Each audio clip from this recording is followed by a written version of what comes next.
जय हिंद everyone, this is Sunny Sharma. Welcome to the YouTube channel of PW nursing वाला। आपका बहुत बहुत स्वागत है। जल्दी से सभी कैंडिडेट्स जुड़ जाइए। आज का आपका सेशन बहुत इंपॉर्टेंट रहने वाला है और इसकी आप लोगों को ज़रूरत भी थी। सेशन किस विषय पे है? KGMU nursing officer. KGMU nursing officer, आप सबको पता है एग्ज़ाम डेट जो है वो अनाउंस हो चुकी है। ठीक है, एग्जाम डेट आप लोगों की अनाउंस हो चुकी है यहाँ पर केजीएमयू नर्सिंग ऑफिसर की, और मिड नवंबर में आपका एग्जाम होने वाला है। इसके लिए हमारे पास लगभग 30 डेज हैं। ठीक है, लगभग हमारे पास 30 डेज है और इन 30 डेज की जो स्ट्रैटेजी है आज हम इस सेशन में डिस्कस करेंगे। आपको कैसे पढ़ना है, कितना पढ़ना है, क्या पढ़ना है, जिससे लास्ट का जो ये आपका 1 मंथ रहेगा, ठीक है, लास्ट के जो आपके 30 डेज रहेंगे, इसमें आप इफेक्टिवली स्टडी कर सके, जो आपको इफेक्टिव रिजल्ट्स भी दे सके।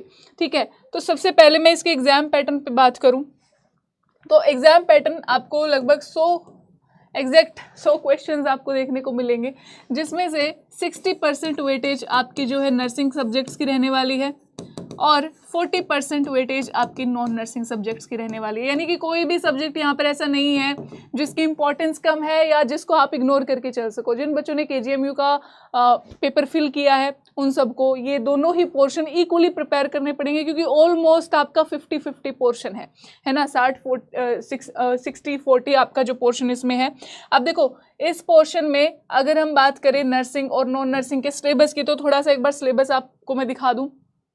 ठीक है, यहाँ पर बेसिक साइंसेस, न्यूट्रिशन, डायटिक्स और psychology, mental health, psychiatric nursing, ये सारे आपके नर्सिंग के जो सब्जेक्ट्स इसमें रहने वाले हैं। Fundamental nursing, community health nursing, ठीक है, medical and surgical nursing, paediatric nursing, obstetrical nursing, ठीक है, ये सब आपको जो नर्सिंग के सब्जेक्ट्स नज़र आ रहे हैं। इसके बाद आपकी नॉन नर्सिंग में जो पार्ट आने वाला है जनरल इंग्लिश। ठीक है, जनरल इंग्लिश आपकी जो है 10 नंबर की आएगी।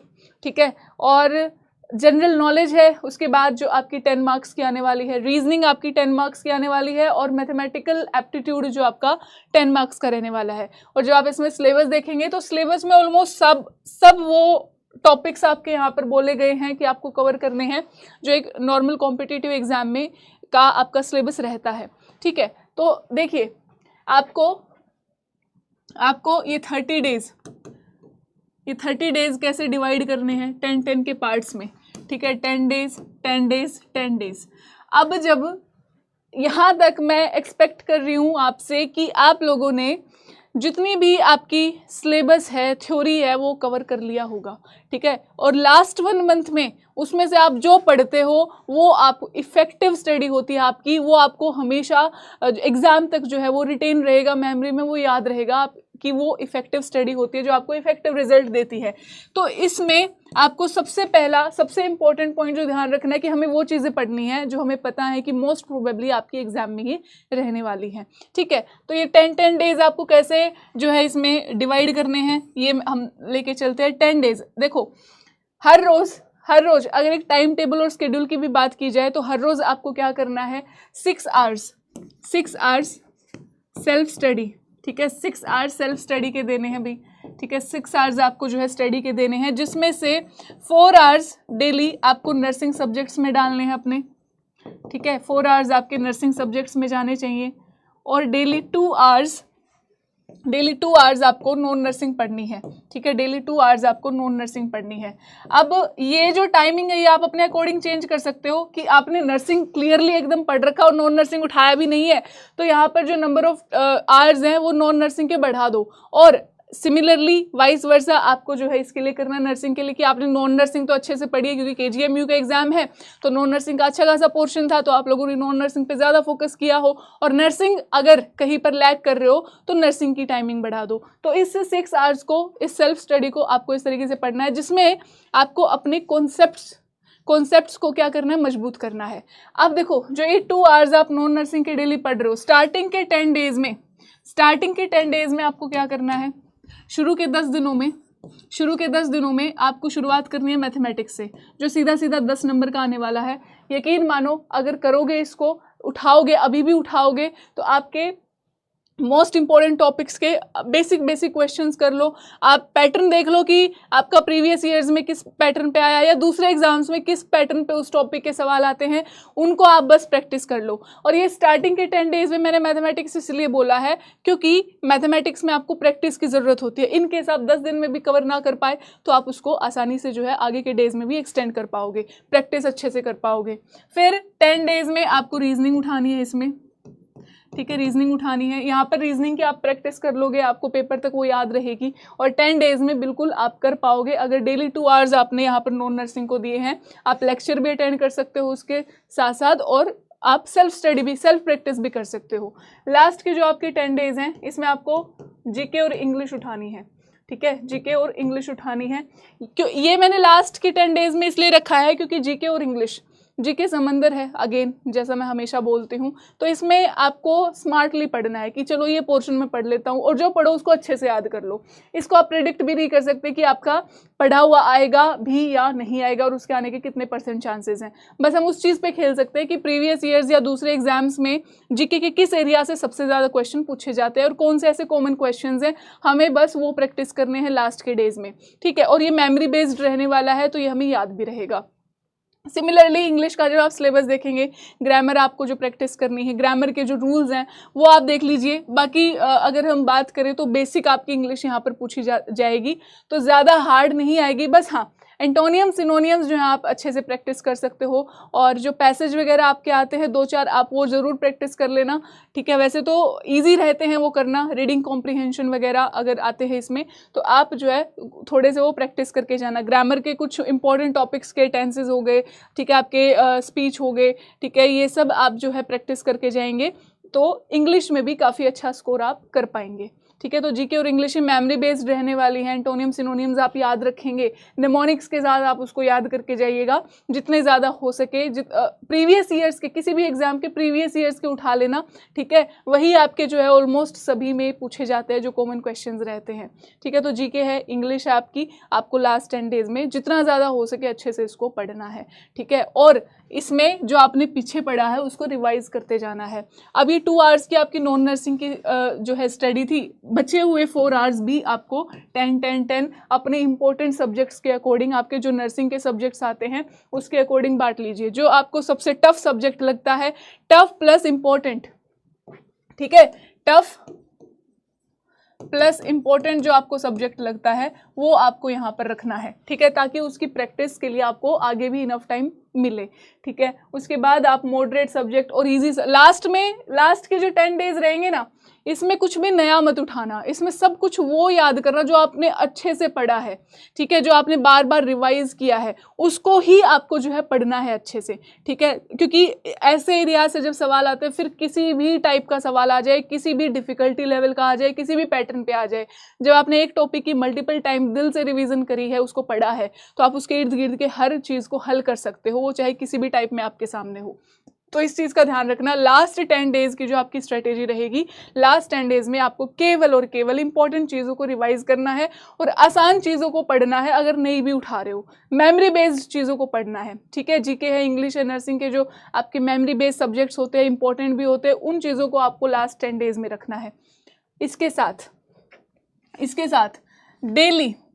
डेली आपको शुरुआत कर देनी है। जिस टाइम पे आप ये वीडियो देख रहे हैं, आज देख रहे हैं, कल देख रहे हैं, तो डेली जो आपके पास 30 डेज हैं, इन 30 डेज में आपको डेली 2 फुल लेंथ मॉक्स लगाने हैं भाई, फुल लेंथ मॉक टेस्ट, ठीक है, फुल लेंथ मॉक टेस्ट। और ये टेस्ट सीरीज आपको जो है पीडब्ल्यू की भी मिल जाएगी, ठीक है, पीडब्ल्यू की भी टेस्ट सीरीज आपको मिल जाती है। तो ये फुल लेंथ मॉक टेस्ट आपको यहाँ पर लगाने हैं, ठीक है, फुल लेंथ मॉक टेस्ट आप यहाँ पे लगाएंगे। इसके साथ साथ यही नहीं रुकना है, मॉक टेस्ट जो लगा रहे हो ना, किस प्रकार से लगाने हैं, एनालिसिस के साथ, ठीक है। बहुत सारे बच्चे यहीं पर मिस्टेक्स करते हैं कि मॉक टेस्ट लगाना नहीं आता, तो यही मैं अब आपको बता रही हूँ, और इसको स्किप मत करना, इसको अवॉइड मत करना। This is the most important thing जो आपका स्कोर डिसाइड करने वाली है, जो आपका रिजल्ट डिसाइड करने वाली है, ठीक है। मॉक कैसे लगाने हैं आपको, आप मॉक लगाने बैठे हो, ठीक है, उसमें जो भी आपकी टाइमिंग रही, एक मॉक कंप्लीट करने के बाद सबसे पहले तो जब लगा रहे हो तो उसमें कोई भी क्वेश्चन ऐसा अटेम्प्ट मत करना जिस जो आपको आता ही नहीं है, ठीक है। Do not do not attempt such question, ठीक है। उस क्वेश्चन को आपको अटेम्प्ट नहीं करना है जो आपको नहीं आता। ये आपकी नेगेटिव मार्किंग को रिड्यूस करेगा। 1/3 आपकी नेगेटिव मार्किंग रहने वाली है इसमें, ठीक है। उसको रिड्यूस करने का एकदम तरीका बता रही हूँ। 30 दिन की इस प्रैक्टिस में अगर आपने ये चीजें कर ली, ये आपकी नेगेटिव मार्किंग को रिड्यूस कर देगा। तो जो क्वेश्चन नहीं आता है उसको मॉक टेस्ट में अटेम्प्ट मत करो। उसके बाद जब आपने कंप्लीट कर लिया है टेस्ट को, एनालिसिस करो उसकी बैठ के, ठीक है। 1 घंटे तक एनालिसिस करो। मान लो 100 में से आपको अगर 50 क्वेश्चन भी आए, है ना, 60 क्वेश्चन भी आए, बाकी के जो 40 क्वेश्चन है, 30 क्वेश्चन जो भी आपके रिमेनिंग है या जो भी गलत हुए हैं, उनकी डिटेल्ड कॉन्सेप्ट पढ़ो उसका, ठीक है। डिटेल्ड एनालिसिस आपको करनी है, ठीक है। डिटेल्ड कॉन्सेप्ट पढ़ना है, उसकी पूरी थ्योरी पढ़नी है, चारों के चारों ऑप्शंस को आपको समझना है, अच्छे से पढ़ना है। मॉक टेस्ट तब आपको जो है सफलता देता है, तब उसको करने का कुछ फ़ायदा होता है। वहाँ से आप जो है गेन करते हो, अपना स्कोर बूस्ट करते हो। अदरवाइज ऐसे लगा लो, कोई फ़ायदा नहीं है, ठीक है। ऐसे फॉर्मेलिटी के तौर पे अटेम्प्ट करने का कोई फ़ायदा नहीं है।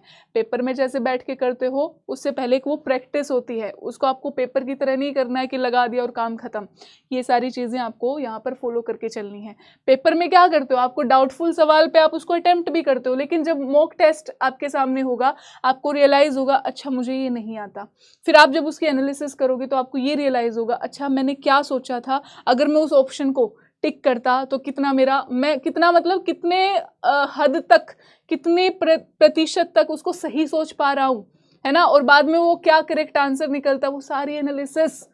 Mock test is all about all this analysis, ठीक है। अगर आप गहराई से इसको प्रैक्टिस करते हो, अब फुल लेंथ के बाद, डिटेल्ड एनालिसिस के बाद आपको जो है टॉपिक वाइज भी इसको बिल्कुल स्किप नहीं करना है। Topic wise, daily topic wise 5-10 जितने आप 10-10 क्वेश्चन की जो आपकी सीरीज आती है मॉक टेस्ट के अंदर, इसको ज़रूर लगाना है। अगर किसी ने मॉक टेस्ट नहीं लिया अभी तक तो ज़रूर ले लो, ठीक है। मॉक टेस्ट आपको लगाने हैं, उसके बिना आप नहीं कर सकते हो, सिलेक्शन नहीं ले सकते हो, ठीक है। टॉपिक वाइज लगाने, फुल लेंथ लगाने हैं। तो इसमें आपको डेली 3 to 4 आवर्स अपना इन्वेस्ट करना है भाई। इन 6 आवर्स के अलावा 6 आवर्स की तो आपकी सेल्फ स्टडी है, जिसमें आप अपना पढ़ रहे हो, ठीक है, चीज़ों को सीख रहे हो, समझ रहे हो। और ये जो 3 to 4 आवर्स आपके जाएंगे मॉक टेस्ट के, ये उन चीज़ों को आप कैसे अप्लाई कर रहे हो और वो कैसे आपको आपका स्कोर बूस्ट करने में आपकी हेल्प करेंगी, ठीक है। वो सारी चीज़ें आपकी यहाँ पर रहेंगी और इन चीज़ों को आपको स्किप नहीं करना है। जितना ज़्यादा हो सके इस टाइमिंग में आपको रिवीजन रखनी है। और इस टाइमिंग में आपको प्रैक्टिस रखनी है। ये चीज़ें आपने फॉलो कर ली 30 डेज तक, आपका सिलेक्शन।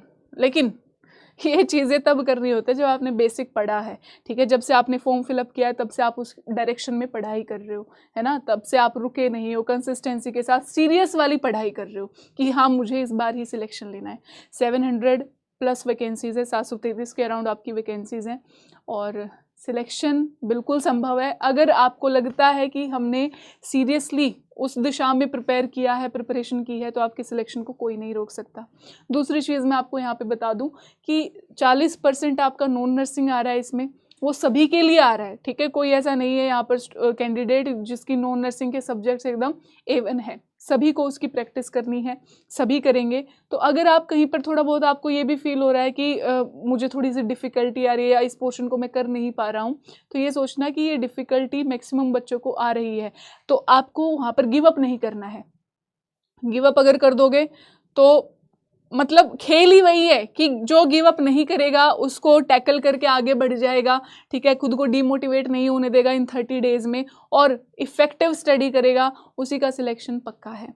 कोई नहीं रोक सकता। आप रिज़ल्ट लेके PW के साथ इस रिज़ल्ट को शेयर करेंगे, आपका इंटरव्यू लिया जाएगा। यहाँ पर जिन सिलेक्टेड कैंडिडेट्स को आप देख रहे थे, नेक्स्ट टर्न आपकी होगी। तो एग्ज़ाम आ गया है फाइनली, जिसका आपको वेट था, स्ट्रेटजी बता दी गई है। और लास्ट के जो 30 डेज़ होते हैं वो सबसे क्रूशियल होता है आपका टाइम प्रिपरेशन का, ठीक है। तो इसको वेस्ट मत करना। ये मत सोचना, कई सारे कैंडिडेट्स ऐसे होंगे जिनको ये फील हो रहा होगा कि हमने ज़्यादा इफेक्टिवली अभी तक स्टडी नहीं की, तो 30 दिन में भी क्या ही कर लेंगे, छोड़ो, वो भी चीज़ मत करना, ठीक है।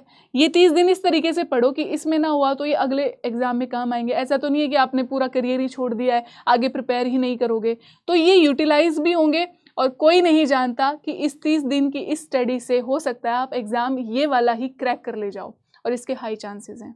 ठीक है, again I am telling you, इसके हाई चांसेस हैं।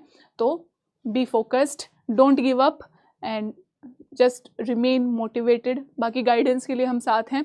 और मैं एक चीज़ आपको बता दूं कि यहाँ पर 4 PM नॉन नर्सिंग की क्लासेस डेली लाइव यूट्यूब पे आपकी होती हैं।